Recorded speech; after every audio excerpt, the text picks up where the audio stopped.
Hello and welcome to Solely Singleton, episode 194. I'm your host, Brad. This is my co-host, Eric. How's it going? And this week, we're going to cover a topic that we have never covered in 193 other episodes. Yeah. It's kind of shocking. I mean, it's a difficult topic, so it did take us a lot of experience to get here. Yeah, this one came about because we have the Warhammer podcast, and with the Warhammer fans dabbling into Magic through the Commander precons, they've started being interested in the Magic side of things, and I've gotten a couple questions about what is Cube? So let's get into it. Sounds good.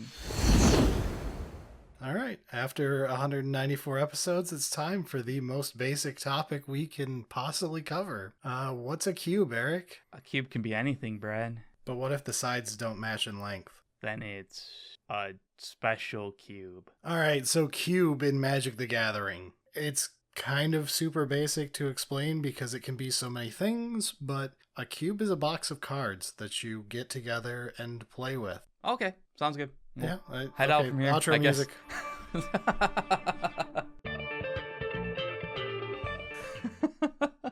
So that's the general idea of it, is to make your own draft format or sealed format or however you want to play with it, but usually a draft format. You can get together with basically any rules you want, which is kind of the fun of Cube, is it's your own product. Yeah, it's kind of the answer to the what if questions. The what if this last set had these changes? What if I could just design my own set? The classic example is, what if I just wanted to play with all of my favorite cards or all of the best cards? You can also use it as a way out of constantly paying for drafting in Magic or play something that's no longer printed. That is true. Hey, I would like to try drafting something close to Innistrad the set, but not pay $300+ for a sealed box of Innistrad nowadays. That's probably super lowball, actually. It was that when we looked into it years ago. But yeah, the availability and price can over time definitely be nice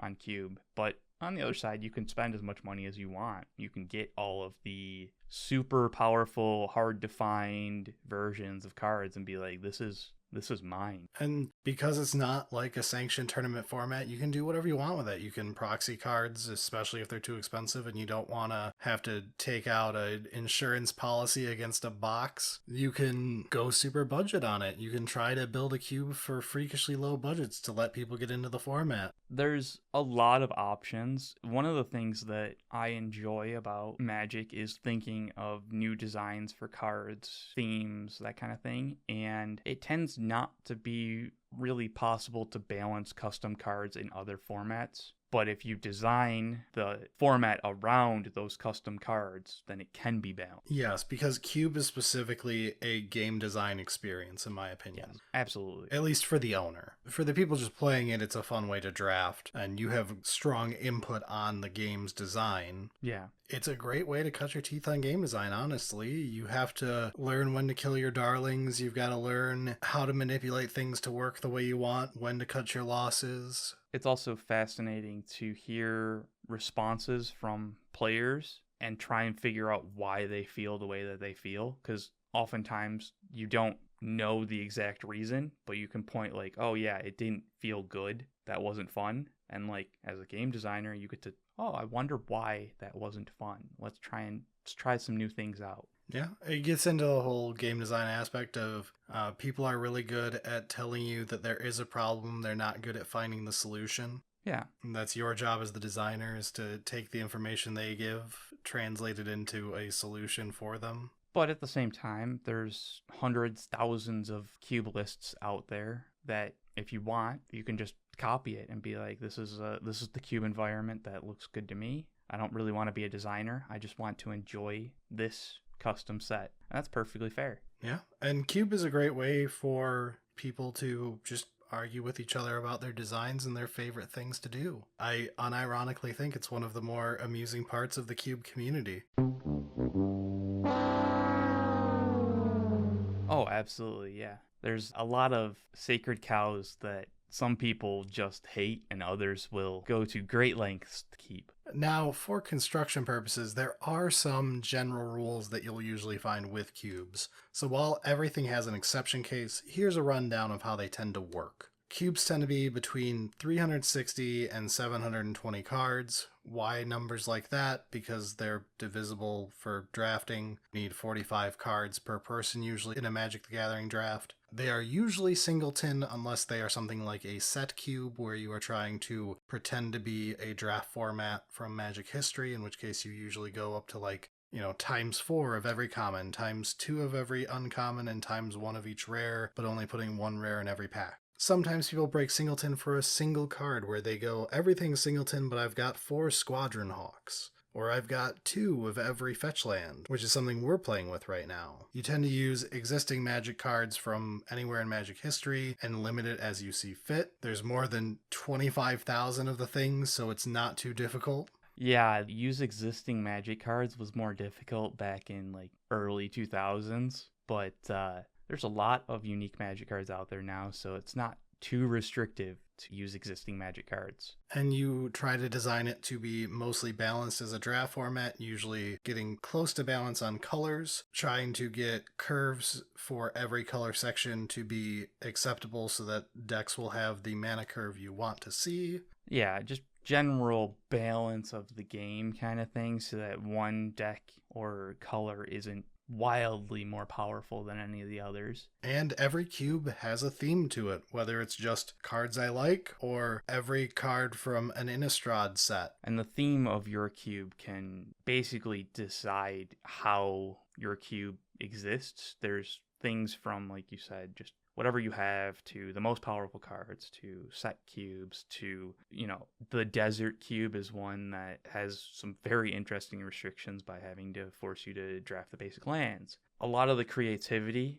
comes from adding restrictions in the themes that you allow. And as for choosing some of these for yourself, if you want some general advice, I would say a good starting point that we have enjoyed is making your cube size set for approximately double the number of players you regularly have. So if you tend to have 4 players, you tend to do 360 cards, so that way you're usually drafting half of the cube at once. If you've got 6 regular drafters, you would normally target around 540 cards. You can also go up or down tiers from there as you see fit, depending on what you like in a format. Some people enjoy the repetitiveness of a 360 card cube with 8 regular drafters. I don't.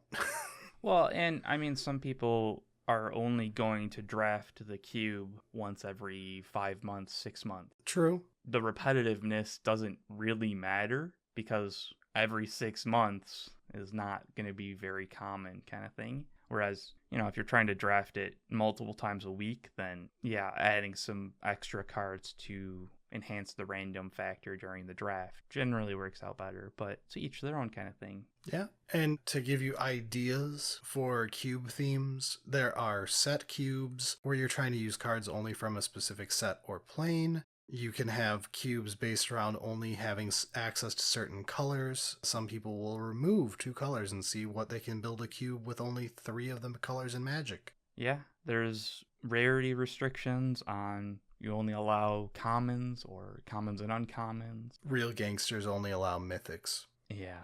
You can also follow different formats, like you want a modern cube, or you want a legacy cube, or a standard cube. You can do tribal cubes, where you try to make it so all of the creatures are of a certain tribe, or are a tribal cube in which they all come from certain tribes and build around those tribes. Yeah, there's really a lot of options. There's also the ability to theme the cube around certain mechanics instead of the actual set that existed. So you can try and focus on things like Aether or Enter the Dungeon. Whatever you see fit, those types of themes in the actual mechanics of the cards can be what you're focused on more than the aesthetics.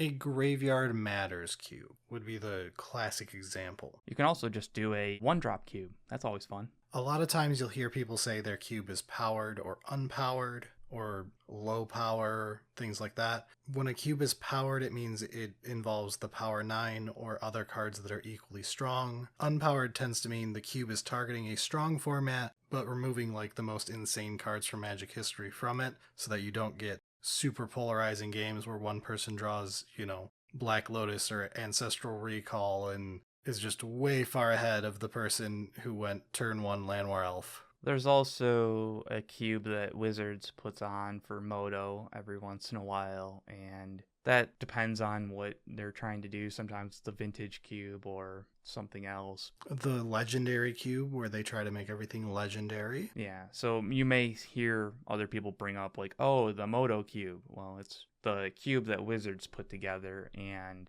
it's based on existing cards and putting together a set, and it's on Magic the Gathering Online.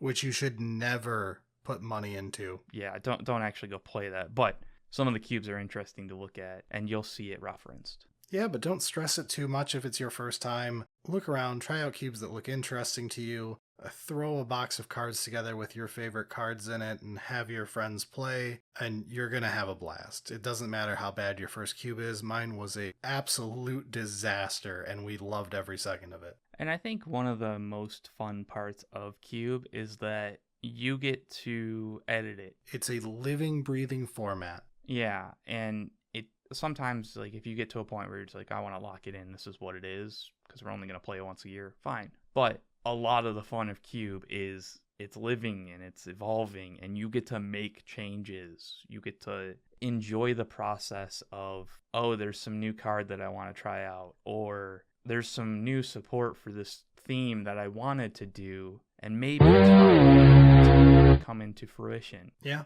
cards enter, cards leave, cards come back later. There are definitely some of those cards that always boomerang back. Yes, some cards are boomerangs. Sometimes you'll be at a bar in the year of our Lord 2023, and Eric will turn to you and say, so hear me out, Bow of Nylea. And it all depends on how drunk Brad is before he stops listening. Note, I always stop listening when it's Bow of Nylea. He's learned on that one.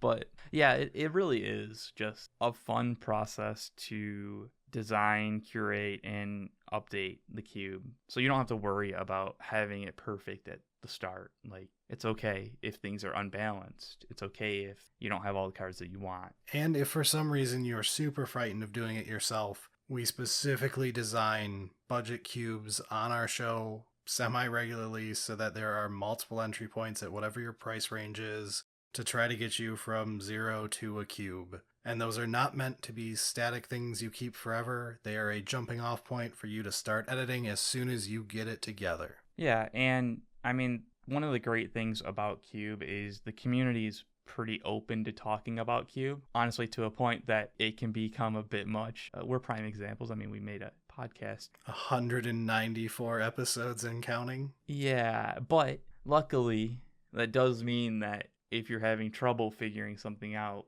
you can ask anybody, basically, and we'll talk. We'll enjoy spending a lot of your time, or as much time as you're willing to give, to talk Cube, because it's kind of just really fun. And the important part is to learn to ignore the advice and then do what you wanted to do anyway. That's true, yeah. Which is a shockingly correct answer at times. Yeah. All right, hopefully we have solved what a cube is for you. There are a couple other episodes of ours you could go look at to go further into this topic. Have fun. There's quite the backlog. Just start at season 4? 4 or 5. The sound quality's pretty bad early on. Things get better. Things do get better. Or just go through our YouTube and watch all of that and get us a bunch of hours watched. And then smash that like button. All of that trash. Stop it. It's very late. That's why I'm okay with whoring things out now. I'm slutty at midnight. All right, we're getting a bit loopy. So on that note, let's get out of here. Sounds good.